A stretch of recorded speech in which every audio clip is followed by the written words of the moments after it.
Hi everyone. ఈరోజు video అయితే ఒక చిన్న ప్రశ్నతో స్టార్ట్ చేద్దాం. కాళ్ళు లేవు కానీ వేల మందిని నడిపిస్తుంది, అదేంటో తెలిస్తే కామెంట్ చేయండి. నేనైతే వీడియో ఎండింగ్లో అయితే మీకు చెప్తాను. ఇప్పుడు వీడియోలోకి వచ్చేసరికి కొన్ని రోడ్లు ప్రయాణం కోసం గుర్తుంటాయి, మరికొన్ని అక్కడ దొరికే ఫుడ్ కోసం. ఈరోజు మనం బైక్ మీద కాకినాడ నుంచి ద్రాక్షారం వైపు ఒక చిన్న పని మీద ఈ బ్యూటిఫుల్ రైడ్కి బయలుదేరుతున్నాం.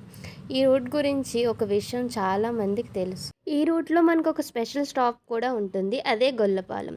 ఈ ప్లేస్ నేమ్ వినగానే చాలామందికి ముందుగా గుర్తొచ్చేది బిర్యానీ. లోకల్ వాళ్ళ నుంచి ట్రావెలర్స్ వరకు ఒక్కసారైనా ట్రై చేయాలి అని చెప్పే అంత ఫేమస్. మీలో ఎంతమంది ఇప్పటికీ ఈ బిర్యానీ ట్రై చేశారు? మీ ఎక్స్పీరియన్స్ ఎలా ఉంది కామెంట్స్లో చెప్పండి.